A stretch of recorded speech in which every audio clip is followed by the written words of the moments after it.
اے محمد صلی اللہ علیہ وسلم آپ جو ان کو دعوت دے رہے ہیں کہ دین کے قریب آ جاؤ, شرک چھوڑ دو, یہ کرو وہ کرو, یہ مان نہیں رہے, تو آپ ان سے پوچھیں کہ کیا آپ نے اس دعوت پہ ان سے کوئی پیسے مانگے ہیں؟ اتنا ٹیکس ان کے ذمے لگا دیا ہو کہ یہ اس ٹیکس کے بوجھ تلے دبے چلے جا رہے ہوں. کیا زبردست بات ہے, دیکھو اس سے کیا پتہ چلتا ہے کہ دین کی دعوت پہ کوئی دنیاوی مفاد نہیں ہونا چاہیے. پیغمبروں کی یہ صفت ہے کہ وہ دین کی دعوت کو کیش نہیں کراتے اپنے مالی مفاد کے لیے. یعنی آپ صلی اللہ علیہ وسلم کے اخلاص کی یہ دلیل دی جا رہی ہے کہ یہ دعوت میں برحق ہیں. برحق ہونے کی دلیل کیا ہے؟ ان کی دعوت پہ کوئی معاوضہ, بولو نا بھائی, نہیں ہے. اگر یہ تم سے پیسے لے رہے ہوتے اس دعوت پہ اور تمہارے لیے معاشی مجبوری کی وجہ سے وہ پیسے نکالنا مشکل ہو رہا ہوتا, تو ہم کہتے بھائی تم حق کو اس لیے نہیں مان رہے ہو کہ تمہیں حق قبول کرنے میں کیا دینا پڑ رہا ہے, پیسے دینے پڑ رہے ہیں, اور وہ پیسے بھی اتنے زیادہ مانگ رہے ہیں کہ تمہارے تو بڑے مسائل ہیں, تو معاشی مسائل میں تو کوئی بھی نہیں برداشت کرتا. کیا مطلب؟ نقصان بھی ان کا ہو رہا ہے, پریشانی بھی ان کو ہو رہی ہے, ملامت بھی یہ اٹھا رہے ہیں, تانے بھی ان کو مل رہے ہیں, پیسے بھی نہیں لے رہے. یہ اس کی علامت ہے کہ یہ اپنی دعوت میں برحق ہیں. دیکھو جس کا کوئی مفاد نہیں ہوتا پھر بھی وہ ایک چیز پہ ڈٹا رہے تو کچھ تو غور کرنا چاہیے نا. اسی کو قرآن نے ایک دوسرے مقام پہ بیان کیا کہ اللہ نے قرآن میں یہ وہ بجا رہے ہیں, ہیلو ادھر مڑ کے دیکھیں, نہیں یہ وہ نہیں ہے, وہ کوئی اور ہے, ان سے کام تھا میں بھول جاؤں گا پھر. تو دیکھو قرآن ایک اور جگہ یہ بات کہتا ہے, قل انما اعظکم بواحدہ, اے نبی آپ ان سے کہہ دو میں تمہیں ایک چیز کی نصیحت کرتا ہوں. بہت ساری باتیں ہو گئی ہیں نا, اور تم تانے دے رہے ہو یہ مجنون ہے, کوئی کہہ رہا ہے یہ دیوانے ہیں, کوئی کہہ رہا ہے کہ بھائی ان کو جو ہے نا وہ شاعر ہیں, وہ شاعری کر کے لوگوں کو, قرآن کو وہ شعر و شاعری کہا کرتے تھے کہ بہت اٹریکشن ہے اس میں, تو بلیغ ہیں, فصاحت و بلاغت کے جوہر دکھا رہے ہیں, تو بہت سارے تانے. تو قرآن نے کہا کہ اے نبی صلی اللہ علیہ وسلم آپ ان لوگوں سے کہیں انما اعظکم بواحدہ, میں تمہیں ایک بات کہتا ہوں ذرا غور سے وہ سن لو بس, ان تقوموا للہ مثنی وفرادا, تم تنہائی میں جا کے غور کرو یا زیادہ سے زیادہ دو بندے اکٹھے ہو جاؤ, دو مل کے آپس میں ڈسکس کریں, 3 4 5 6 کی بھیڑ نہ لگاؤ. بھیڑ لگاؤ گے تو کسی نہ کسی کا مفاد ہوگا, وہ غلط گائیڈنس شروع کر دے گا. جب آپ بھیڑ لگا کے بعض دفعہ کسی مسئلے پہ ڈسکس کرتے ہیں نا, تو ایک نہ ایک اس میں ایسا ہوتا ہے جس کو کوئی بیماری ہوتی ہے, وہ صحیح رخ پہ جانے نہیں دیتا, اس کے اپنے مفاد ہوتے ہیں, وہ غلط رخ پہ پھیر دیتا ہے. تو بہت اگر جمع ہی کرنی ہے تو کم سے کم 2 آدمی سے زیادہ نہ ہو, یا تنہائی میں اکیلے بیٹھ کے غور کرو, ما بصاحبکم من جنہ, کہ یہ جو محمد صلی اللہ علیہ وسلم ہیں یہ کہیں معاذ اللہ دیوانے تو نہیں ہو گئے, ان کا دماغی توازن معاذ اللہ نقل کفر نباشت کی کہیں خراب تو نہیں ہو گیا دماغی توازن, اس پہ غور کر لو بس. کیا زبردست انداز ہے. اللہ کو پتہ ہے کہ جب یہ 2 بندے بیٹھ کے ڈسکس کریں گے نا, صرف اسی پہ ڈیبیٹ ہوگی بھائی یہ ان کا دماغ صحیح ہے بھی کہ نہیں ہے محمد صلی اللہ علیہ وسلم کا. تو یہ سورے کبرے ملا کے, تانے بانے ملا کے بالآخر اس نتیجے تک پہنچیں گے کہ یہ برحق ہیں. اس لیے کہ 40 سال انہوں نے تم میں گزارے, اس وقت بھی دماغ میں کوئی خرابی معاذ اللہ نہیں تھی, اس وقت بھی ان کو کبھی پیسوں کی لالچ نہیں ہوئی, کوئی کرپشن کا الزام نہیں لگا, کوئی جھوٹ کا الزام نہیں لگا. پھر 40 سال کے بعد جب انہوں نے نبوت کا دعویٰ کیا اور بت پرستی کے خلاف تقریریں کی, لوگوں کو جمع کیا, تو بجائے مقبولیت بڑھنے کے جو رہی صحیح مقبولیت تھی وہ بھی کیا ہونے لگی, ختم. تو انسان قوم کے خلاف جب چلتا ہے یا تو کچھ دنیا کا مفاد ہوتا ہے یا اس کا دماغ کیا ہوتا ہے. جیسے پاگل الٹے کام کر رہے ہوتے ہیں نا, ان کو پتہ ہی نہیں ہوتا کہ بدنامی کیا ہوتی ہے, ٹھیک ہے, اس کا ہمیں کیا نقصان ہو رہا ہے. تو ایسے آدمی کو کیا کہتے ہیں, پاگل ہے. لوگ کہتے ہیں نا پاگل ہے, اس کو چھوڑا جا رہا ہے, تو ایسے پھینکتا رہتا ہے, کہتے ہیں نا. بھائی 4 آدمی بیٹھ کے کوئی بات کر رہے ہیں, 5واں آ کے الٹی شروع کر دے, لوگ کیا کہتے ہیں, باولا ہو گیا, اس کی نہیں سنو, کہتے ہیں نا چڑھیا گیا ہے, تھوڑا سا کھسکا ہوا ہے, اوپر کا پرابلم ہے, کہتے ہیں نا لوگ. تو قرآن کہتا ہے کہ ان کے بارے میں غور کرو. ام تسألہم اجرن، ایک غور یہ کرنا ہے کہ نہ یہ ہم سے پیسے مانگ رہے ہیں، کہ یہ کہہ رہے ہیں کہ ٹھیک ہے تم جو مجھ پر ایمان لائے گا تو میرے اتنے منتھلی اس کے ذمے ہے کہ وہ میرے لیے باندھ دے. جیسے آج کل بہت سے پیر ہیں، جب آپ ان کے ہاتھ پہ بیعت ہوگے تو نظر ہدیے نذرانے کا طویل سلسلہ شروع. پھونکوں والے بھی ہیں اس میں، اور بہت سارے ٹائپ کے لوگ آ رہے ہیں اس میں. تو یہ تو ایک پیسہ نہیں مانگتے تم سے، 1 روپیہ ان کا کمیشن نہیں ہے. حتیٰ کہ نبی صلی اللہ علیہ وسلم نے جو زکوٰۃ کی اتنی فضیلت بیان کی، زکوٰۃ زکوٰۃ زکوٰۃ زکوٰۃ، اس میں اصول بنا دیا کہ میرے اور میرے رشتہ داروں پہ یہ حرام ہے. عجیب بات ہے یا نہیں ہے؟ سید پر زکوٰۃ کیا ہے؟ قیامت تک کے لیے حرام. کہ نبی نے قیامت تک کے لیے اپنے اوپر، اپنے اہل بیت اور قیامت تک جو آپ کی نسل میں پیدا ہونے والی اولاد ہے ان پر زکوٰۃ کو کیا کر دیا؟ لینا حرام. دینا تو فرض ہے، ان میں مالداروں پر لینا حرام. کیا زبردست اصول ہے بھائی. ورنہ آج جب ہم چندے کے فضائل بیان کرتے ہیں سب سے پہلے اپنے آپ کو کیش کرا لیتے ہیں کہ ہاں بھائی یہاں سے شروع کریں، بسم اللہ الرحمن الرحیم. دل تو یہی چاہتا ہے نا میں صدقے کے فضائل بیان کروں. دیکھو مولاناؤں پہ خرچ کیا کرو، ایک مثال دے رہا ہوں، علماء کو ہدیے دیا کریں. اس کے بعد میں کیا، میرا دل کیا جائے گا، شروع کہاں سے کرنا ہے آپ نے؟ شروع یہاں سے کریں آپ. تو مزہ بھی آتا ہے انسان کو، تبھی تو میں یہ بیان ہی نہیں کرتا. تو نبی صلی اللہ علیہ وسلم کا اگر دنیاوی مفاد رتی برابر بھی ہوتا تو قرآن میں جتنی نماز اتنی ہی زکوٰۃ کا تذکرہ ہے. بار بار نماز زکوٰۃ نماز زکوٰۃ نماز زکوٰۃ. صحابہ تو جوش میں، جو نبی کے لیے گردنیں کٹا رہے ہیں وہ زکاتیں نہیں نکالیں گے. جو خون بہا رہے ہیں، جو گرم ریتوں پہ لیٹ رہے ہیں، جو انگاروں پہ لیٹ رہے ہیں، وہ تو ایسے زکاتیں نکالیں گے. لیکن آپ صلی اللہ علیہ وسلم نے پہلے اعلان کر دیا زکوٰۃ مجھ پہ کیا ہے؟ حرام. دیکھو آج ویژنری لوگوں کی کمی ہے. جو کوئی بڑا ویژن لے کے چلتا ہے نا وہ اپنے مفاد درمیان میں لے آتا ہے، اس سے اس کے ویژن کی ایسی کی تیسی ہو جاتی ہے. اس میں تبلیغی جماعت ہمارے سامنے ہے. سب سے پہلے تبلیغی جماعت کے بزرگوں نے جو کام شروع کیا، اپنا مال، اپنی جان اور اپنا وقت لگایا تو اللہ نے کہاں تک پہنچایا. آج ہم ہر کام میں کہتے ہیں دوسرے کا پہلے لگے، میں سب سے آخر میں آؤں گا اور میں لینے والا بنوں گا. یہ سوچ ہی غلط ہے. اس سے دعوت میں جان کیا ہو جاتی ہے؟ بولو ختم، جان ختم دعوت میں.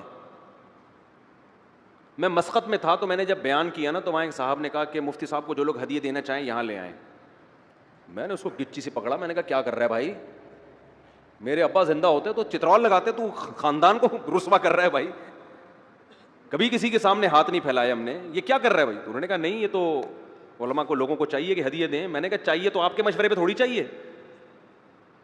کہہ رہے نہیں وہ میں جمع کروں گا تو لوگوں کو. میں نے کہا بھائی آپ کیوں یہ تو بے عزتی کی بات ہے.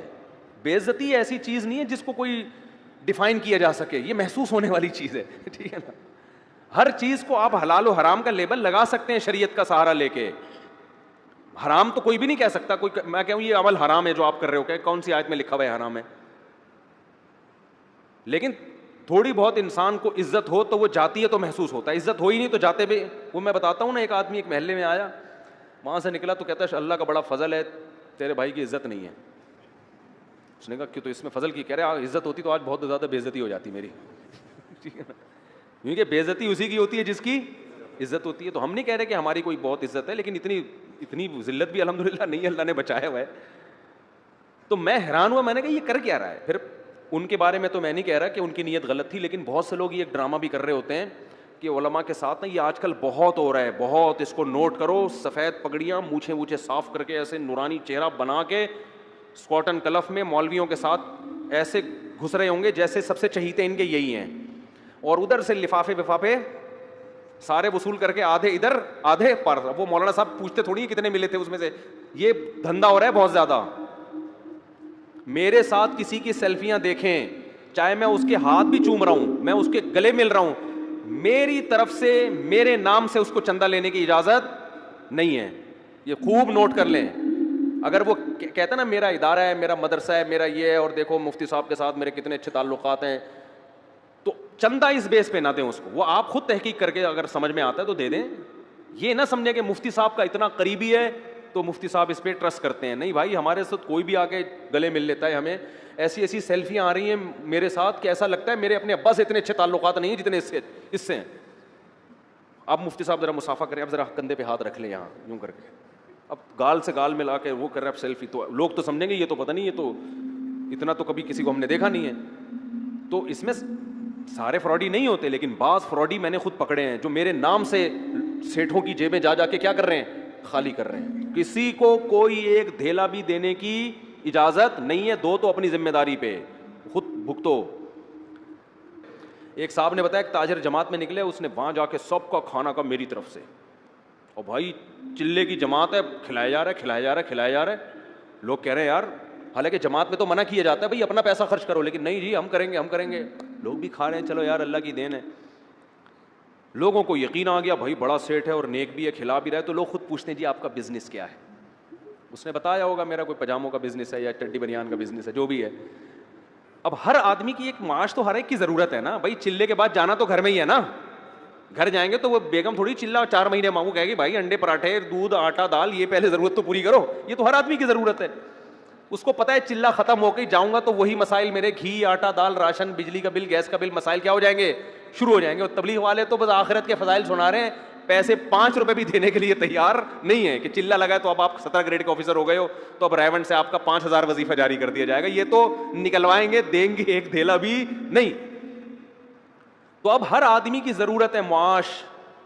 تو انسان کو خیال آتا ہے یار میں بھی تھوڑا سا ان سے کیا بناؤں, تعلق بناؤں. تو بنایا کہ آپ کرتے کیا ہیں جی, میرا چڈی بنیان یہ کچھ بھی کاروبار ہے. تو اچھا یہ بڑے گھنے ہوتے ہیں نا جو فراڈی لوگ ہوتے ہیں, یہ خود نہیں کہتے آپ مجھے پیسہ دیں, نہ. تو حضرت آپ کو پیسوں کی ضرورت نہیں بھائی, میرے پاس پیسہ ویسا بہت ہے, مجھے انویسٹمنٹ کی بالکل بھی ضرورت نہیں ہے. حضرت آپ کو ضرورت نہیں, لیکن ہمیں تو ضرورت ہے نا, کوئی ایماندار آدمی ہمیں مل جائے, چلو دے دو پھر. لیکن یار اصل میں سے 40-50 لاکھ سے کم کا میرے پاس کام ہے نہیں, چلو آپ 10-20 بھی دے دو گے تو چلے گا. تو ایسے لوگوں نے پھر وعدے کر لیے کہ ابھی چلہ ختم ہو جائے ٹھیک ہے نا, ایڈریس لے لیا, پہنچے, پیسے لیے اور اگلی چلے کی جماعت میں ٹھیک ہے نا, کہ بھائی جماعت پہ خرچ 3-4 لاکھ روپے ہوئے اور ارننگ. ایک اس مسجد میں ایک صاحب آئے, اسی مسجد کا واقعہ ہے, میں اس وقت امام نہیں تھا, یہاں صدر نے مجھے بتایا جو مسجد کمیٹی کے صدر ہیں. یہاں ایک صاحب آئے اور انتظامیہ سے پوچھنے لگے بھائی یہ یار یہ کلر ولر نہیں ہوا وہ مسجد میں صحیح, یہ کیا ہے؟ اس نے کہا بھائی اب کیا کریں, چندہ کرنا پڑے گا. چندہ میں کر دیتا ہوں کلر. تو کلر کروا دیا. پھر آئے یار یہ دریا وریاں پرانی ہو گئی ہیں, میں اپنے ابا کے ثواب کے لیے ذرا دریا ڈالنا چاہتا ہوں. صدر صاحب تو یہی کہیں گے ڈال دو بھائی, اور کیا چاہیے.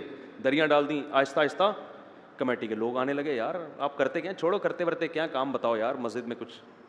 اب وہ بندہ مسجد میں انویسٹمنٹ کر رہا ہے, لیکن ظاہر ہے دولت مند کو دیکھ کے تو رالیں سب کی ٹپکتی ہیں. لوگ آئے, انتظامیہ میں بھی پھیل گئے, بھائی بڑا سیٹ ہے یار, وہ ادھر پنکھا لگا دیا, ادھر یہ اے سی لگا دیا, ادھر جناب اے سی ہمارے یہاں لگا ہوا نہیں ہے لیکن ایک مثال دے رہا ہوں, وہ یہ لگا دیا وہ لگا دیا. یہ ساری چیزیں کرا کے اے سی کے لیے چندے کے لیے نہیں کہہ رہا میں آپ کو کہ آپ کہیں یہ اشاروں میں نے کہہ دیا ہے. اے سی لگوانے والے بہت لوگ ہیں, کسی مسئلے سے نہیں لگا رہے ہم, میں نہیں لگا رہا, انتظامیہ نہیں لگا رہی. تو یہ کر دیا وہ کر دیا. اب لوگ پیچھے بھائی آپ کرتے کیا, چھوڑو یار کیا کرتے ورتے کیا. یہ آپ کو میں طریقہ بتا رہا ہوں بے روزگار کو کروڑوں روپے کمانے کا بہترین طریقہ ہے. بس گناہ ملے گا اور کچھ نہیں ہے اس میں, باقی پیسے ویسے بہت ملیں گے. گناہ سے کیا ہوتا ہے, لوگ کہتے ہیں گناہ مل گیا تو کیا ہو گیا یار, لیکن پیسہ بہت ہے اس طریقے میں. تو اچھا جی آپ کرتے کیا ہیں, یار میں کیا کرتا ہوں, میں ٹریول ایجنٹ ہوں, لڑکوں کو امریکہ بھجوا دیا, کسی کو کینیڈا بھجوا دیا, کسی کو آسٹریلیا, یہی کام ہے میرا. باقی یار مجھے ان چیزوں میں دلچسپی نہیں ہے بالکل. میرے بیٹے کو اگر آپ امریکہ بھجوا دیں بس ٹھیک ہے, آپ کو دلچسپی نہیں ہے, لیکن صرف میرے بیٹے کو بھجوا دیں, میں تو مسجد کا نمازی ہوں. تمہارا بیٹا کرتا ہے کیا ہے, یہ کرتا ہے, پیسے اصل میں لگیں گے اس میں 3-4-5 لاکھ روپے لگیں گے. تو ادھر سے 4-5 لاکھ پکڑے, ادھر سے وسیم بھائی نے 8-10 لاکھ دے دیے, ادھر سے کینیڈا کے لیے اور ادھر سے امریکہ کے لیے, اتنے لوگوں سے لیے. انویسٹمنٹ مسجد میں 10-15 لاکھ کی ہوئی تھی, کلیکشن ہو گئی 30 لاکھ کی, تو 15 لاکھ پروفٹ. اس مسجد سے بوریا بستر گول کیا. اب وہ حبیبیہ مسجد میں پنکھے لگا رہے ہیں. سمجھ میں آ رہی ہے بات.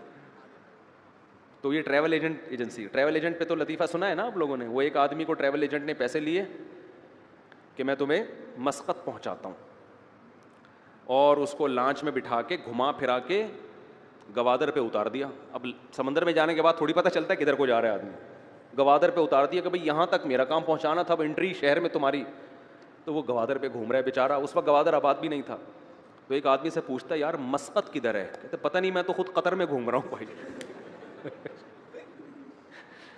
تو مجھے نہیں پتا مسقط کدھر ہے, میں تو خود کدھر ہوں, میں تو خود قطر میں گھوم رہا ہوں, قطر تلاش کر رہا ہوں کہ وہ کہاں ہے. ایک ہی جگہ پہ ایک آدمی قطر تلاش کر رہا ہے, دوسرا مسقط. یہ ٹریول ایجنٹ کرتے ہیں یہ کام. تو دعوت میں آپ کی اگر لالچ آ گئی تو دعوت کا وزن ختم, جان ختم اس میں. دعوت کو پیسوں کے ساتھ, اپنے دنیاوی مفاد کے ساتھ مت جوڑو, دنیاوی مفاد کے ساتھ مت جوڑو دعوت کو, اس کا بڑا نقصان ہوتا ہے. اور آپ کہو گے یار پھر ہم, یعنی دل تو چاہتا ہے نا کہ دعوت دینے کے بعد جب وہ آیا ہے تو تھوڑا سا اس کو اپنی دکان کا پتہ بتائیں, دل تو چاہتا ہے نا. تو دیکھو داعی کا اجر اللہ نے اپنے ذمے لیا ہے. نوح علیہ السلام نے اپنی قوم سے کہا ما اسألکم علیہ من اجر, میں تم سے اجر کا مطالبہ نہیں کرتا. سوال پیدا ہوتا ہے پھر کیا, ان اجریہ الا علی اللہ, میرا اجر کس کے ذمے ہے؟ اللہ کے. داعی کو اللہ بہت دیتا ہے. یہ رزق ایسی چیز ہے, استغنا کے ساتھ جب آتا ہے نا تو چھپڑ پھاڑ کے آتا ہے. یہ آدمی بھاگتا ہے رزق سے اور رزق اس کے پیچھے بھاگتا ہے. وہ نبی صلی اللہ علیہ وسلم نے فرمایا جس نے آخرت کو اپنا اصل ہدف بنایا نا تو اتتہ الدنیا وہی راغمہ, دنیا بھی ملتی ہے لیکن ناک رگڑتے ہوئے ملتی ہے, ذلیل ہو کے ناک رگڑ رہی ہوتی ہے, کہتی قبول کر لے ہمیں, لیکن ایسے ملتی ہے دنیا. اور ہم نے تو علماء کی زندگی میں دیکھا ہے جنہوں نے رزق کو لات ماری نا کہ دین کو اصل ہدف بنایا, رزق ایسا بھاگ رہا ہے, ایسا بھاگ رہا ہے ان کے کہ وہ حیران ہے کہ یہ ہو کیا رہا ہے ہمارے ساتھ. ایسا رزق بھاگتا ہے اس کے پیچھے, اور یہ ہر داعی کے ساتھ ہوتا ہے. تو اس میں کاروبار کو الگ رکھو بالکل, سمجھ رہے ہو. میں یہ نہیں کہہ رہا کاروبار مت کرو, یہ تو بیوقوفی حماقت ہے, بھیکاری بن جاؤ گے, ہر وقت منہ سے رالیں ٹپکتے رہیں گی, یار ادھر سے کوئی جیب میں ہاتھ ڈالے شاید کچھ ہدیہ ودیہ نکال رہا ہو, ٹھیک ہے نا, یہ حالت ہو جاتی ہے انسان کی. تو استغنا کے ساتھ نبی صلی اللہ علیہ وسلم نے فرمایا کہ ایماندار تاجر قیامت کے دن پیغمبروں کے ساتھ ہوگا. میں تو تاجروں کو ایسا موٹیویٹ کرتا ہوں, میں کہتا ہوں تمہاری آمدن کتنی ہے, وہ کہتے ہیں 3 کروڑ. میں کہتا ہوں 3 کروڑ میں کیا ہے, 3 کروڑ کی آمدن ہے. میں تو ایسے موٹیویٹ کرتا ہوں. لوگ کہتے ہیں آپ مولوی ہو کیا میں کہہ رہے ہو, مولانا تو کہتے ہیں 3 کروڑ, او بھائی کیا کر رہا ہے, سارا کیا پیسوں میں ہی لگایا رہے گا. میں کہتا ہوں 3 کروڑ کو 6 کروڑ بنا بھائی تو. وہ کہتے ہیں کس قسم کی باتیں کر رہا ہوں. میں کہتا ہوں بھائی مسلمان کے مضبوط ہونے سے اسلام مضبوط ہوگا. مسلمان کو تو صحابہ کرام جو مالدار تھے, وہ آپ کا کیا خیال ہے چھوٹے موٹے مالدار تھے؟ جامع رشید نے ایک تحقیق کی ہے کہ صحابہ میں جو مالدار تھے نا ان کے اثاثے کتنے تھے, 5 ارب روپے اس زمانے کے حساب سے. ان کے پاس جو چاندیاں تھیں نا جن کی مالیت 5 ارب روپے کی بنتی ہے. حضرت عثمان جو 500 گھوڑے اللہ کے راہ میں دے رہے ہیں, گھوڑا لینڈ کروزر تھا اس زمانے میں, اس کا مطلب 500 گھوڑے تو اللہ کے راہ میں دیے, باقی تجارت تو ان کی چل رہی تھی ویسے ہی. اتنے مالدار لوگ, اس کا اسلام کو فائدہ ہوا کہ نہیں ہوا؟ تو اسلام تو تجارت سکھاتا ہے, اس لیے کہ تجارت میں پیسہ بہت ہے. اللہ نے پیسے کو اپنا فضل کہا ہے کہ جمعے کی نماز جب ہو جائے تو وابتغوا من فضل اللہ, پھر اللہ کے فضل کو تلاش کرو. جاؤ سمندر کو مسخر کیا لتبتغوا من فضلہ, تاکہ تم اللہ کے فضل کو تلاش کرو, سمندر میں روزی تلاش کرو, کنٹینر آئیں تمہارے, ایکسپورٹ ہو امپورٹ ہو. یہ جو سمندر میں اللہ کہتا ہے نا کہ میں نے مال رکھا ہے, رزق رکھا ہے, اس سے مراد ہے بزنس, کیونکہ سمندری تجارت سے انویسٹمنٹ سمندری تجارت میں کم ہوتی ہے, ارننگ زیادہ ہوتی ہے. تو اللہ کہہ رہے ہیں میں نے سمندر کو مسخر کیا, تمہارے فرما بردار بنا دیا, تاکہ وسخر, وہ کیا ہے, وَلَهُ الْجَوَارِ الْمُنشَآتُ فِي الْبَحْرِ كَالْأَعْلَامِ, پہاڑوں جیسے جہاز سمندر میں چلیں گے. کیوں؟ رزق تلاش کرنے کے لیے. تو یہ رزق کیسے تلاش ہو رہا ہے؟ کنٹینر میں مال جائے گا بھی اور کنٹینر میں مال آئے گا بھی. تمہارے کنٹینروں نے, یہ تو سمندر اللہ نے ہمارے لیے بنایا ہے, اور آپ یہاں گولے گنڈے کی دکان کھول کے بیٹھے ہوئے ہو کہ جب گولے گنڈے سے میرا گزارا ہو رہا ہے تو مجھے کنٹینر کی کیا ضرورت ہے. دیکھو گزارا کے لیے تو 2 وقت کی روٹی کافی ہے, شکر ادا کرنے کے لیے تو یہ ہے کہ جس کو 2 وقت کی روٹی بھی مل رہی ہے, ناشکری اس کے لیے جائز نہیں ہے. جب بھی وہ ملے بولے بھائی اللہ کا دیا میرے پاس بہت کچھ ہے, لیکن کمائے قوم کے لیے, مذہب کے لیے, اسلام کے لیے, اللہ کے لیے, کہ اوپر والا ہاتھ نیچے والے ہاتھ سے بہتر ہوتا ہے. جب آپ کے پاس دولت آئے گی جائز طریقے سے, حلال طریقے سے, آپ خرچ کرنے والے بنو گے, سر اٹھا کے جیو گے. اللہ کو مخلوق کے سامنے غلامی پسند نہیں ہے کہ ابھی اس سے ادھار مانگ رہا ہے, کبھی اس سے ادھار مانگ رہا ہے, پیسے ہی نہیں ہے. ہمارے حضرت فرمایا کرتے تھے نا, ایک مولانا صاحب سے میں نے پوچھا آپ شادی کیوں نہیں کرتے, حضرت ان کی نقل اتارتے تھے. حضرت فرماتے ہیں آپ اتنے بڑے ہو گئے, آپ شادی نہیں کر رہے ہیں, مسئلہ کیا ہے آپ کے ساتھ؟ تو حضرت ان کی نقل اتارتے تھے کہ جب ان سے پوچھا جاتا کہ شادی کیوں نہیں کر رہے, کہتے ہیں پیسے ہی نہیں ہے. یعنی ایسا, وہ حضرت کے شاگرد تھے تو کوئی حرج نہیں تھا حضرت کے لیے ان کا مذاق اڑانا. تو حضرت کو بڑا غصہ آیا کہ کہ ایسا اسٹائل کیوں بنا رہے ہو, پیسے ہی نہیں ہے. یعنی یہ ناشکری والا اسٹائل ہے نا یہ. کیا کریں, پیسے ہی نہیں ہے. تو حضرت کو بہت غصہ آتا تھا ان کے اوپر, نہیں یہ اسٹائل کیوں ہے, اسٹائل یہ ہونا چاہیے بھائی اللہ کا دیا بہت کچھ ہے. اب سوال جب اتنا کچھ ہے تو شادی کیوں نہیں کر رہے؟ بولے بھائی وہ اگلا مہر بہت زیادہ مانگ رہا ہے, آج کل لڑکیوں کے خرچے بہت ہیں, تو اللہ کا دیا تو بہت کچھ ہے لیکن ان کمبختوں کی ہوس کو لگام کون دے, یوں کر لو. اللہ پہ نہیں, پیسے ہی نہیں ہے کا مطلب اللہ نے مجھے دیا ہی نہیں ہے. تو بولو پیسہ بہت ہے بھائی, اللہ کا دیا بہت کچھ ہے, حالانکہ کچھ بھی نہ ہو پھر بھی بولو بہت کچھ ہے, اس لیے کہ واقعی بہت کچھ ہے. جہاں آپ کو 2 وقت کی روٹی مل رہی ہے نا, آنکھوں میں بینائی ہے, سننے کی سماعت ہے, بہت کچھ اللہ نے آپ کو دے دیا ہے. اب رونے دھونے کی اجازت نہیں ہے. تو اب آپ کماؤ, زیادہ کماؤ, قوم کے لیے کماؤ. آپ مدرسوں میں خرچ کرو گے, بیوہ عورتوں پہ خرچ کرو گے, یتیموں کی, ایک یتیم کی کفالت, نبی نے کیا فرمایا کہ جس نے یتیم کی کفالت کی جنت میں میرے ساتھ ایسے ہوگا. ذهب اہل الدثور بالاجور, صحابہ نبی کے پاس آئے, یا رسول اللہ مالدار لوگ تو اجر میں بڑھ گئے, جتنی نمازیں ہم پڑھتے ہیں وہ بھی پڑھتے ہیں لیکن صدقات و خیرات تو وہ ہم سے زیادہ کر رہے ہیں. اب غریب آدمی احساس کمتری میں جاتا ہے, تو وہ یہ سوچ کے شکر ادا کرے کہ اللہ نے آپ کو دولت نہ دے کے بہت سے فتنوں سے بچا لیا, کیونکہ دولت آنے کے بعد اجر میں آگے کم بڑھنے لوگ, نیکیوں میں کم بڑھتے ہیں, گناہوں میں بڑھنے والے زیادہ ہیں. تو اللہ نے آپ کو اس آزمائش سے بچا لیا, آپ کا حساب بھی ہلکا پھلکا. قیامت میں اللہ پیسوں کا حساب مانگے گا, آپ بولو گے جیب نکال کے دو گے, اللہ میاں کو پیسے ہی نہیں ہے, کس چیز کا حساب لے رہے ہیں. اللہ صبح ایک انڈا بمشکل کھا لیا کرتے تھے, وہ بھی بیگم کی صلواتیں سن کے, تو وہ ویسے ہی گناہ اس کے غریب کے معاف ہو چکے ہوں گے. بیگم نے اتنی سنائی ہوگی, اس کا سر گنجا کر دیا ہوگا, کم بخت جب دھیلا نہیں ہے تو مجھ سے شادی کیوں کی تھی. تو وہ غریب تو ویسے ہی لپٹایا کہاں جائے گا جنت میں. تو مالدار کی آزمائش زیادہ ہے. تو جو آزمائش اللہ کی طرف سے ہو وہ تو ٹھیک ہے, اپنی حماقتوں سے جو آزمائش ہوتی ہے پھر وہ صحیح نہیں ہوتی. تو آپ اپنی حماقتوں سے اگر غریب بنے ہوئے ہو تو یہ اللہ کی طرف سے آزمائش نہیں ہے, بلکہ یہ کس کی طرف سے ہے, یہ آپ کی اپنی حماقت ہے. تو اپنے طرف سے تو کوشش کرنی چاہیے. خیر بات کو جلدی سے سمیٹ کے ختم کرتا ہوں. تو اللہ نے کیا فرمایا کہ تم اکیلے میں غور کرو, تمہارے ساتھی محمد صلی اللہ علیہ وسلم کے دل میں نہ تو لالچ ہے اور نہ ان کو جنون ہے, یہ ان کے برحق ہونے کی علامت ہے. قوم سے ٹکر لے رہے ہیں, مارے کھا رہے ہیں, پتھر سر سے خون نکلتا ہے تو جوتوں میں جمع ہو جاتا ہے, رشتہ دار سب الگ ہو گئے, چچا کہہ رہے ہیں کہ مجھ پہ اتنا بوجھ مت ڈالو کہ میں برداشت نہ کر سکوں. تو یہ بہت بڑی دلیل ہے آپ صلی اللہ علیہ وسلم کے برحق ہونے کی. تو قرآن کہہ رہا ہے ام تسألوہم اجرن, اے نبی کیا آپ نے ان سے پیسے مانگے ہیں کہ جو مجھ پر ایمان لائے گا تو مجھے زکاتیں لا کے دیا کرے, مجھے ہدیے لا کے دیا کرے, مجھے اتنے پیسے ہر مہینے دیا کرے, اور جس کی وجہ سے یہ بوجھل ہو گئے ہوں. ایسا بھی نہیں ہے. حتیٰ کہ دیکھو ابو طلحہ انصاری رضی اللہ تعالیٰ عنہ آئے نبی کے پاس, بس یہ واقعہ سنا کے بیان ختم کرتا ہوں, کہ یا رسول اللہ قرآن میں اللہ نے آیتیں نازل کر دی, لن تنالوا البر حتی تنفقوا مما تحبون, کہ تم نیکی کی حقیقت تک اس وقت تک نہیں پہنچ سکتے جب تک محبوب چیز اللہ کی راہ میں صدقہ نہ کرو. یعنی اگر نیکی تو کم چیز بھی صدقہ کرنے سے ہوگی, لیکن اگر نیکی کی حقیقت اور تہ تک پہنچنا چاہتے ہو تو ایسی چیز صدقہ کرو جس سے تمہارا دل اٹکا ہوا ہے. محبوب چیز نکالو اللہ کی راہ میں, قربانی دو. دیکھو جس کو دنیا میں جب ایک دوسرے سے محبت ہوتی ہے نا تو لوگ آپ سے آپ کی پسندیدہ چیز مانگ لیتے ہیں. سیٹنگ میں تو یہ بہت ہوتا ہے, لڑکے بتاتے ہیں, میری اپنی کوئی سیٹنگ نہیں ہے الحمدللہ, کہ سیٹنگ میں یہ بہت ہوتا ہے کہ وہ محبوبہ نے یہ مانگ لیا, اپنی کوئی خاص چیز مانگ لی کہ بھئی یہ گھڑی ہے یا یہ موبائل ہے. اب آپ آزمائش میں آ گئے, اب آپ کو محبت تھی, آپ نے کہا کوئی بات نہیں یہ آئی فون تمہارا ہوا.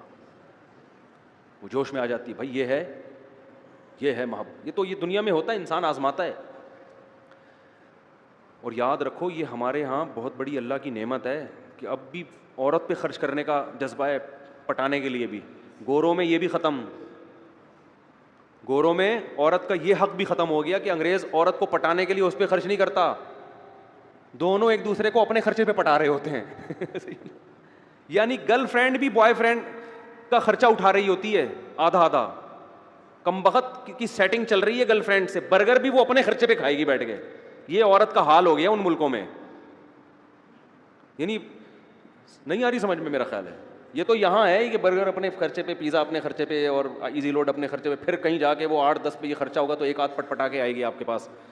وہاں انگریز خرچہ نہیں کرتا گرل فرینڈ پہ, کیونکہ وہ بھائی تو جیسے میری ضرورت گرل فرینڈ ہے تو تمہاری ضرورت بوائے فرینڈ ہے, تو تم اپنے پیسوں سے برگر کھاؤ, میں اپنے پیسوں سے برگر کھاؤں گا.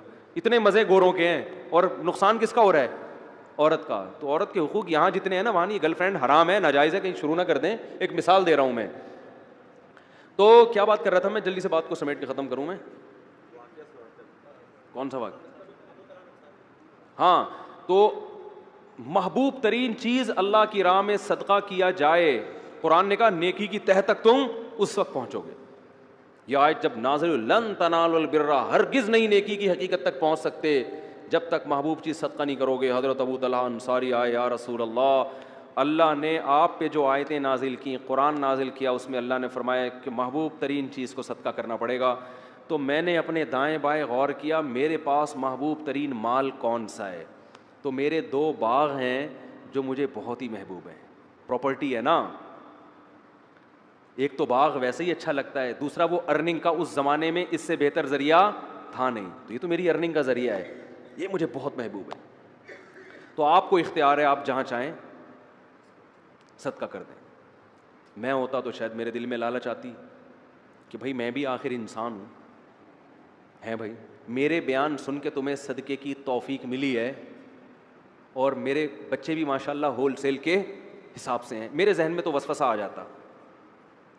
اب ایسا نہ ہو کہ آپ لوگ صدقہ کرنا میرے اوپر شروع کر دیں. میرا ذریعہ آمدن اچھا خاصا ہے, ٹھیک ٹھاک ہے, الحمدللہ.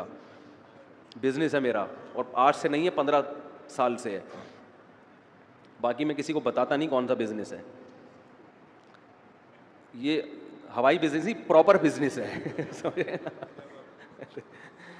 تو بتاتا کیوں نہیں, اس لیے کہ یہ ممبر, یہ جگہ نہیں ہے. کبھی چھاؤں میں آئیں تو بات کریں گے. پھر وہ لیکن اب بتاؤں گا تو بولیں گے چورن بیچ رہا ہے اپنا, تو میں نہیں بتاؤں گا, ہے نا.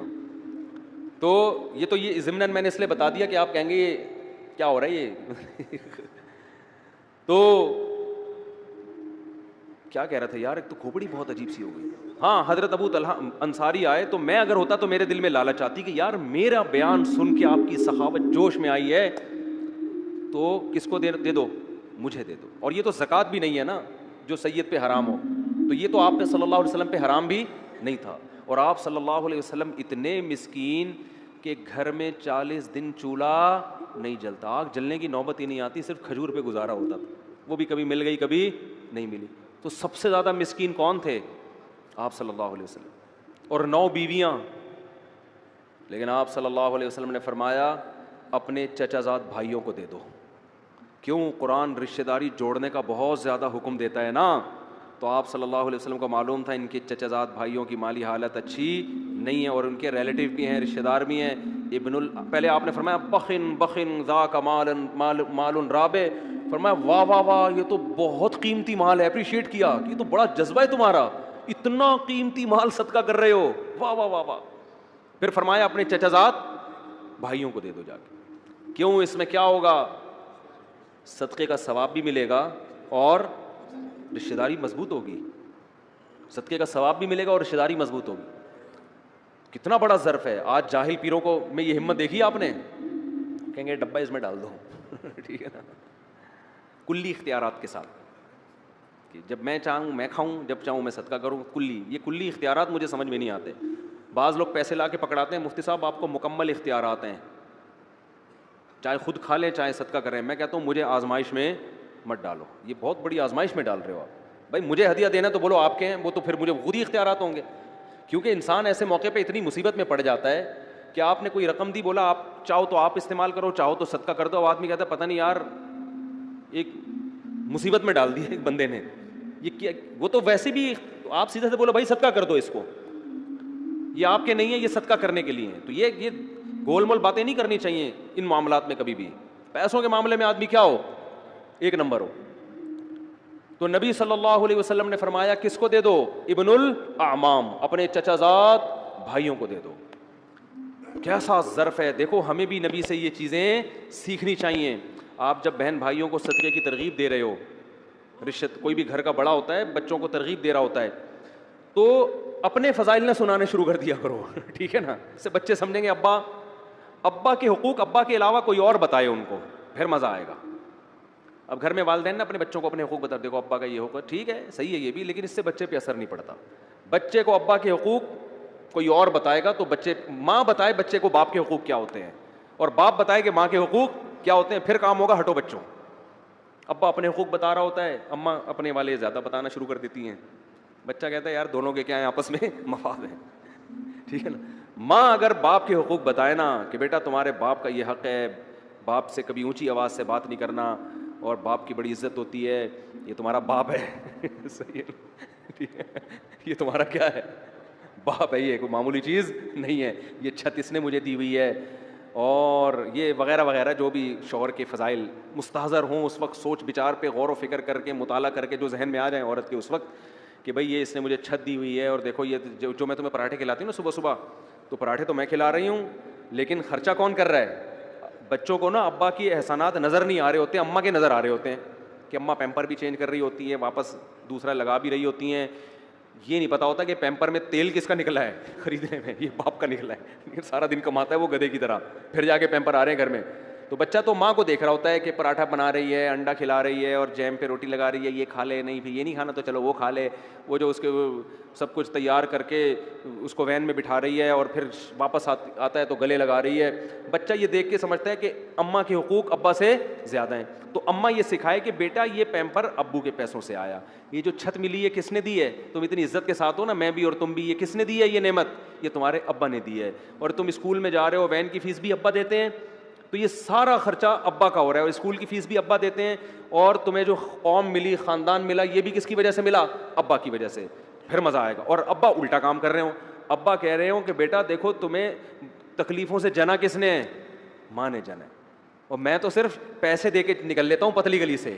یہ جو صبح اٹھے پراٹھے بناتی ہے بیچاری، کچن کے سامنے آگ میں کھڑی ہوتی ہے اتنی دیر، اور بار بار پیمپر چیک کرتی ہے رپورٹ کیسی ہے. یہی کام آج کل رہ گیا نا.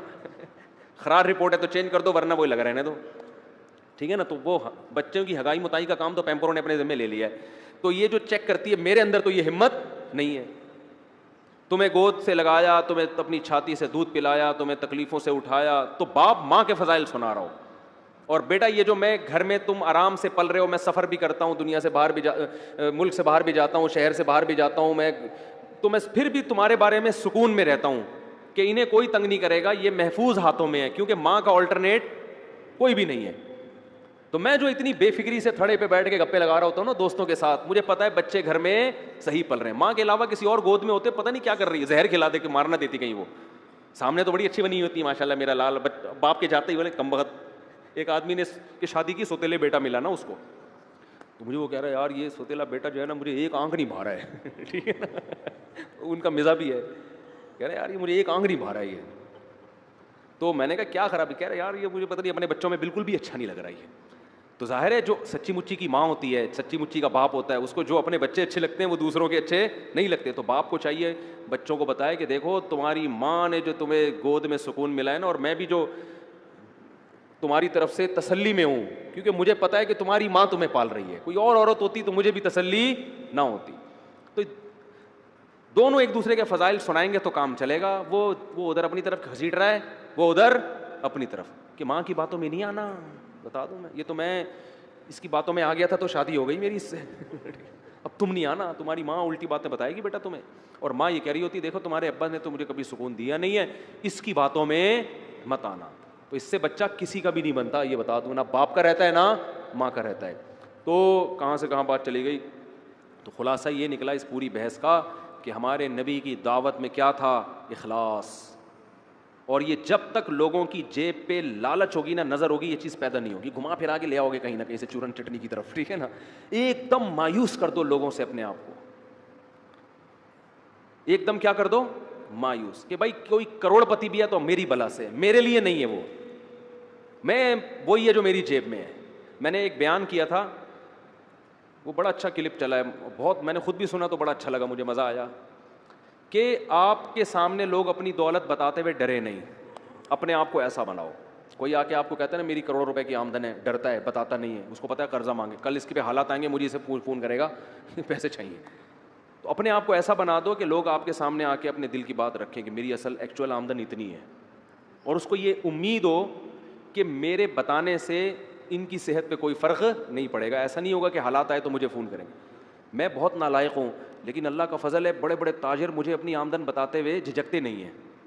ان کو پتہ ہے مولوی صاحب کبھی فون کر کے چندہ نہیں مانگے. ہاں کوئی بہت کسی سے قریبی تعلق ہو تو وہ تو انسان مانگ سکتا ہے اس سے, اور یہ اس کی علامت ہے کہ مانگتے ہوئے آپ کو اگر عزت ہے اور شرم نہیں آ رہی عزت بھی ہو بجے تو یہ بے تکلفی کی علامت ہے. جیسے دوست جاتے ہیں نا کہ یار ذرا نہاری کے پیسے تو دے یار, تو بے تکلفی کی تو ایک اس کا تو اصول ہی الگ ہے نا. کسی سے اتنی گہری دوستی ہو, بے تکلفی ہو, اس سے مانگنے میں تو کوئی حرج نہیں ہے, کیونکہ وہ بھی مانگ لے گا آپ سے, آپ بھی مانگ لو گے اس سے, یا ویسے ہی اس سے تعلق اتنا ہے اور آپ کو بھی پتہ ہے منع بھی کر دے گا, تو وہ تو ریلیٹیو اپنے خاص ہوتے ہیں, وہ انسان کو پتہ چل جاتا ہے. لیکن نارمل ایسا نہیں ہونا چاہیے. کوئی بھی آ کے جتنی بھی آمدن ہے بھائی آپ کی بلا سے, اپنے آپ کو ایسا بناؤ اس سے رزق تھوڑا دیر سے ملے گا لیکن ملے گا چھپڑ پھاڑ کے.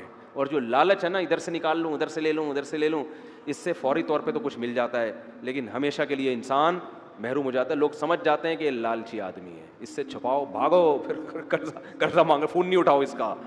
سمجھتے ہو گے نہیں سمجھتے؟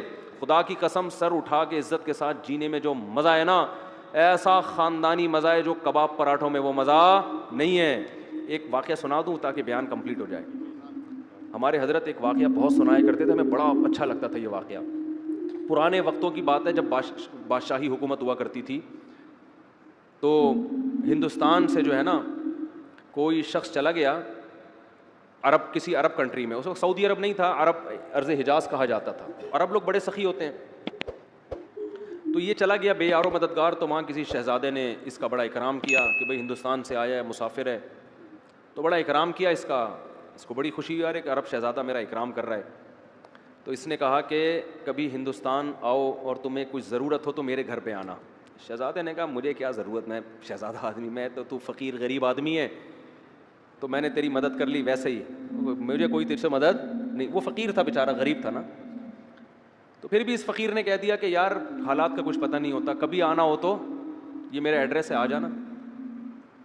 تم شہزادے ہو لیکن جو ہے کبھی کبھی ضرورت پڑ جائے. اللہ کی قدرت کی بغاوت ہوئی, اس حکومت کا خاتمہ, اور ظاہر ہے پھر تو شہزادے قتل ہوتے ہیں. تو یہ بھاگا, اب وہ عرب کی زمین چھوڑ کے بھاگا. تو اس کو خیال آیا کہ میرا ایک ہندوستان میں دوست تھا, تو اس نے یہ مجھے ایڈریس دیا تھا. اچھا اس شہزادے نے اس کو کہا تھا کہ ہم شہزادے لوگ ہیں, ہم کسی کے سامنے ہاتھ نہیں پھیلاتے, ہمارا اسٹائل ہی یہی ہے. جی نہیں, ہم شہزادے لوگ ہیں, ہاتھ نہیں پھیلاتے ہم کسی کے سامنے, چاہے کتنی ضرورت ہو. اب اس کو پڑ گئی ضرورت. اس نے کہا یار وہ اس نے بڑے واسطے دیے تھے کہ میرے پاس ضرور آنا, بڑی خوشی ہوگی, تو چلو یار چلتے ہیں. یہ سمجھا بے تکلف دوست ہے. جب اس کے در پہ گیا, پہلے تو اس نے پہچاننے سے انکار کر دیا. اس نے بتایا میں وہ شہزادہ ہوں. ہو ویلکم, آئیے آئیے بیٹھیے, کہ آئیے کیسے آنا ہوا. یار حالات نے تختہ پلٹا اور مجھے ضرورت پڑ گئی, آج میں تمہارے در پہ آ گیا. تو اس ہندوستانی نے فارسی کا ایک شعر پڑھا. اس شعر کا مفہوم یہ ہے کہ حاجت اور ضرورت بڑے بڑے شیروں کو پتہ نہیں گیدڑ بنا دیتی ہے یا لومڑی بنا دیتی ہے. بڑے بڑے شیروں کو کیا کر دیتی ہے, گیدڑ یا فقیر بنا دیتی ہے. کچھ ایسا اس نے شعر پڑھا جس میں توہین کا تھوڑا سا عنصر تھا کہ دیکھو تو اتنا بڑا شہزادہ تھا, لیکن ضرورت جب پڑتی ہے نا, بھوک لگتی ہے, تو بڑے بڑے شہزادے بھی کیا بن جاتے ہیں, فقیر. یہ بڑا نالائق تھا, اس نے یہ ایسے موقع پہ کہنے کا تھا نہیں شعر. یہ تھا تو خون میں تو شہزادہ تھا نا, بلڈ تو وہی تھا. اس نے کہا کہ شیر ہمیشہ شیر رہتا ہے, کیسی ہی حاجت ہو شیر کبھی گیدڑ اور لومڑی نہیں بنتا. اور شیر ایسی حاجتوں پہ 100 جوتے مارتا ہے جو حاجت اس کو فقیر بنا دے. اور کہا میں تجھ سے ایک دھیلا نہیں لوں گا, بھوکا مر جاؤں گا. اب وہ ہندوستانی, ارے بھائی میں نے ویسے ہی کہہ دیا تھا, بھائی معاف کر دے. اس نے کہا نہیں, میں خدا کی قسم بھوکا مر جاؤں گا تجھے یہ بتانے کے لیے کہ شیر ہمیشہ شیر رہتا ہے. وہ 100 حاجتوں پہ, وہ ایک حاجت پہ 100 جوتے مارتا ہے, ٹھیک ہے نا, لیکن وہ کسی کے در کا بھیکاری نہیں بنتا. تو ہمارے حضرت یہ شعر پڑھتے تھے. فارسی کا شعر ہے تو نہ ہماری سمجھ میں آتا تھا نہ آپ کی آئے گا, تو اردو میں مفہوم سمجھ میں آتا تھا کہ ہم 100 جوتے مارتے ہیں. تو حضرت فرماتے تھے کہ وہ شہزادہ فقیر تو بن گیا, مگر اسٹائل کون سا تھا, شہزادوں والا. تو یہ شہزادہ بننا ہر ایک کے اختیار میں ہے. بات آ رہی ہے سمجھ میں؟ ایک شہزادہ وہ ہوتا ہے جو حکومت ملتی ہے اور بڑا پیسہ مل جاتا ہے, یہ ہر ایک کے اختیار میں نہیں ہے, کوشش ہے, بنتا نہیں ہے. لیکن یہ شہزادگی جو ہے نا کہ اسٹائل کیسا ہو, شہزادوں والا, سر اٹھا کے جیتا ہو, یہ رکشے والے بھی کر سکتے ہیں, ٹماٹر والے بھی کر سکتے ہیں. بھائی ہم حاجتوں پہ 100 کوڑے لگاتے ہیں, کسی کے سامنے زبان ٹیڑھی, ایسے رہو. دیکھو یہ ہمارے جو بڑے بڑے حکومتی اہلکار ہے نا, ارب پتی ہیں کہ نہیں ہے, پھر بھی بہت سے ان میں بھکاری ہے یا نہیں ہے؟ کیا عزت ہے یار ان کی, وہ ادھر سے 5 ارب کھا گیا, ادھر سے اتنے روپے کھا گیا, ادھر سے اتنے کھا گیا, ادھر اتنے کیس چل رہے ہیں, عدالت میں جا رہا ہے, کبھی بھاگ رہا ہے وہاں سے, کبھی اندر ہو رہا ہے, کبھی باہر آ رہا ہے, لوگ صبح و شام لعنت, اتنا پیسہ ہو کے بھی صبح و شام لعنتیں پڑ رہی ہیں. اسٹیل مل کھا گیا, ایک پی آئی اے کھا گیا, ایک یہ کھا گیا, ایک ریلوے کو کھا گیا. کیا عزت ہے ان لوگوں کی, بھکاری ہے یہ. اس سے وہ موچی اچھا ہے جو جوتے گانٹھ رہے لوگوں کے اور کسی کے سامنے ہاتھ نہیں پھیلا. اللہ کی نظر میں یہ شہزادہ ہے. تو یاد رکھو, کسی کے سامنے ہاتھ پھیلانا یہ معمولی بات نہیں ہے, یہ اپنی عزت کا جنازہ نکالنا ہے. اللہ سے دعا مانگا کرو اللہ کسی آزمائش میں نہ لے کر آئے, اللہ اتنا دے کہ ہمیں ضرورت نہ پڑے. لیکن یہ بھی دعا مانگو, اے اللہ اگر کبھی خدا نہ خواستہ آزمائش مقدر ہے تو ہمیں کسی کے سامنے ہاتھ پھیلانے والا نہ بنا. ہاتھ نہ پھیلائے, سر اٹھا کے جیے, ڈھیلا نہ ہو, لیکن اسٹائل ایسا ہو جیسے آپ سے بڑا سیٹ دنیا میں کوئی ہے ہی نہیں. ہمارے حضرت بہت غریب تھے, 60 سال کی عمر تک. فرماتے ہیں کہ میرے پاس لاہور اپنے شیخ کی زیارت کے لیے ٹرین کا کرایہ نہیں ہوتا تھا, لیکن میں جیتا ایسے تھا لوگ قرضے مانگتے تھے مجھ سے آ کے, سمجھتے تھے بہت بڑے سیٹ ہیں یہ, اور حضرت بھی دیتے نہیں تھے کیونکہ جس کو دیا واپس نہیں دیا اس نے. حضرت فرماتے تھے اس زمانے میں جو کسی کو قرضہ دے دے وہ احمق, اور جو لے کے واپس کر دے وہ اس سے بڑا بیوقوف. جو قرضہ دے دے وہ بھی بیوقوف, اور جو لے کے واپس کر دے وہ اس سے بڑا بیوقوف. اب اس کا ایک مطلب ہے, لوگ کہتے ہیں یہ تو قرضہ دینا تو واجب ہے, اس کو ڈبل بیوقوف کیوں کہہ دیا؟ ڈبل بیوقوف اس لیے کیا کہ اس کو پتا تھا میں نہیں دیتا تو کیا بگاڑ لیتا, پھر بھی دے دیا. بیوقوف ہے یا نہیں ہے؟ تو ایسا استغنا, تو انسان کسی کی جیب پہ نظر نہ رکھے. بھائی اپنا کھائیں گے, اپنا بھوکے مر جائیں گے تو کیا ہو گیا یار, مرتا ورتا کوئی نہیں ہے. اللہ ایسا کھلاتا ہے نا غیب سے, زبردستی لوگ ٹھوس ٹھوس کے جائیں گے آپ کے منہ میں. اب دیکھو, ہم جب مولوی بننے کے لیے آئے تو ہمیں تو لوگ تانا دیتے تھے کھاؤ گے کہاں سے, اتنے تانے ملتے تھے, اتنے تانے. اب ٹھونس رہے ہیں مفتی صاحب گرل فش, دال چاول, مسالے والی بریانی, اور ہم جاتے بھی ہیں تو دھونے والے کھا کے. بھائی پیٹ ہے, لالو کھیت تھوڑی ہے کہ اتنا گنجائش تھوڑی ہے اس میں. اللہ ٹھونستا ہے, کھلائے گا, برس پیچھے بھاگے گا آپ کے. تو بہت بڑی نعمت ہے. میں تو یہ باتیں کر رہا ہوں, میرے اندر بھی وہ استغنا نہیں ہے, میں اس لیے باتیں کر رہا ہوں کہ میرے اندر پیدا ہو جائے. آپ سمجھے مفتی صاحب تو پتہ نہیں کتنے زبردست استغنا کے ساتھ جیتے ہوں گے. ہوئے ہم بھی باتیں کر رہے ہیں, باتیں کرنے پر گورنمنٹ کی طرف سے کوئی پابندی نہیں ہے, عمل بڑا مشکل کام ہے. تو میں بھی اس لیے کہہ رہا ہوں تاکہ میرا بھی استحضار ہو جائے. تو عزت کا, اور خاص طور پر دیندار آدمی, داڑھی والے, نمازی, ان کو تو بہت عزت نفس کا خیال کرنا چاہیے, بہت زیادہ خیال کرنا چاہیے عزت نفس کا, کہ عزت پہ آنچ نہ آئے. تو ہمارے نبی نے اتنی غربت میں گزارا کیا, ایک پیسے نہیں مانگے. صحابی صدقے کی ترغیب دے رہے ہیں تو کہہ رہے ہیں اپنے چچا زاد بھائیوں کو دے دو, ٹھیک ہے نا, تو ان کو کبھی جہاد میں خرچ کروا رہے ہیں, اپنی ذات کے لیے نہیں مانگ رہے, اپنی ذات کے لیے. اپنی بھوک بھی نہیں بتا رہے لوگوں کو جا کے کہ میرے حالت یہ ہے, یہ میری حالت. صحابہ نے غزوہ خندق میں آپ کے چہرے کو دیکھ کے اندازہ لگایا کہ آپ کتنی شدید بھوک میں ہیں, چہرے کو دیکھ کے اندازہ لگایا. تو اس ہمارے نبی تو بڑے مستغنی تھے بھائی, ہمیں بھی ایسے زندگی گزار